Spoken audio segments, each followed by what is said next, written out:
Hello, hello, hello. And action. Action. Welcome. I am going to be breaking down my song Ballroom. I'm EnriMart, by the way. The fight is forever long.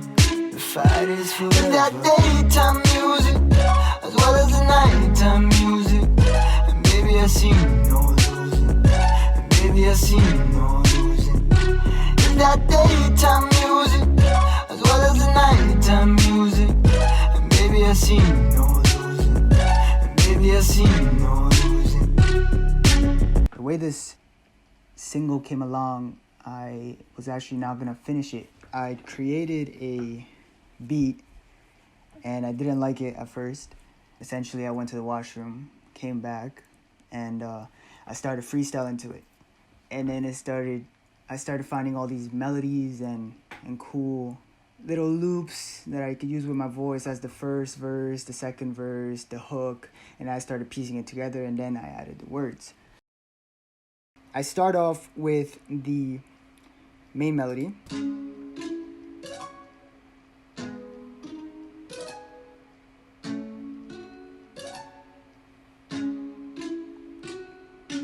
It's supposed to sound like this, but there's this thing on FL Studios where you can kind of half the sound, pitch it down. I don't know exactly how it works, but if you produce with FL, you know exactly what I'm talking about. The sound ended up coming out like this.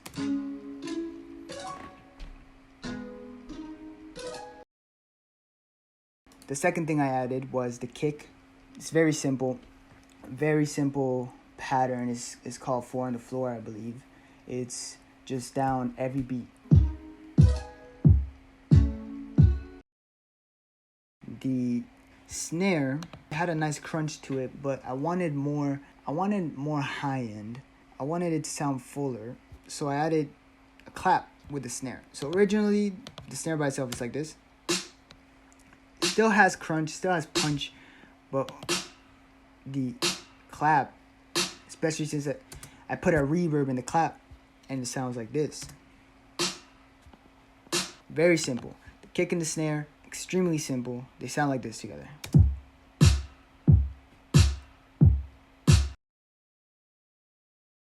The highlight of the beat itself, I believe it's the bass. The bass, I just used my keys and I played around until I found the melody that I liked. I usually follow the chord progression. That's how I guide myself to find the notes, like the root notes of the instrument that I want to use. I came up with this pattern, and the pattern sounds like this.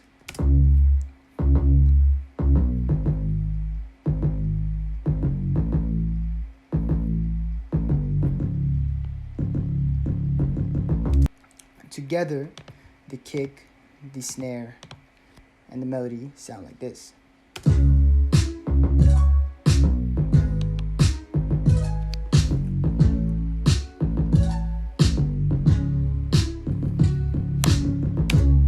Beautiful. The next step to creating this loop that I used for most of the song was to add hi-hats.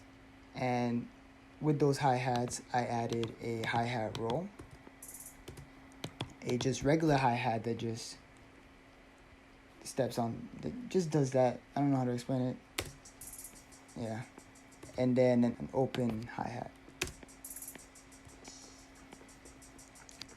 Now, that's the hi-hat loop that brings high end to the song. It kind of makes it full. This is how it sounds together.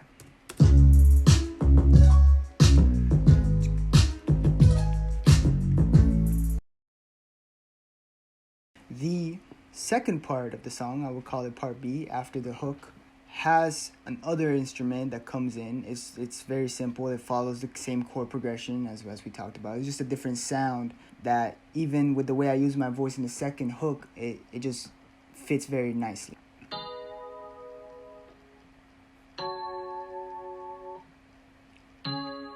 Very, very simple. But when you play it together, it gives it an open sound. Gives it a new dynamic. This is what it sounds like.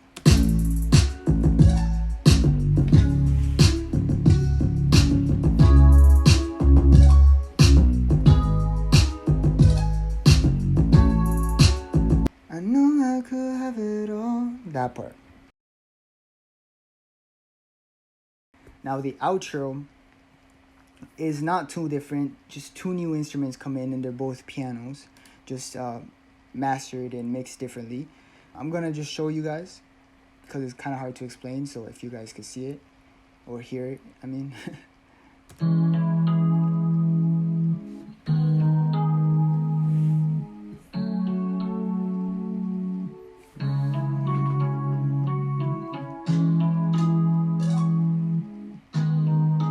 It's slowly building up again to something which is definitely going to be the drums.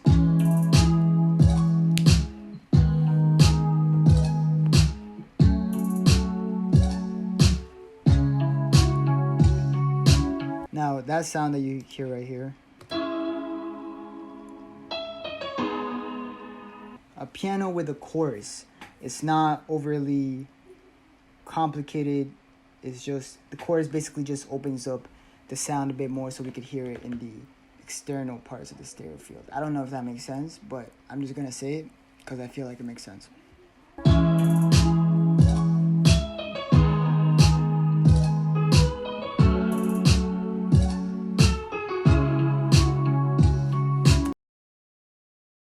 So if you guys enjoyed this, I can obviously break down more songs for you. I am in the process of putting out another song called Bring the Moon. And I already have another song out called S12. Check out my Spotify, my Apple Music, all those platforms, they should be there. Yeah, subscribe, like, comment, and check me out on Instagram. That's basically it, boys and girls.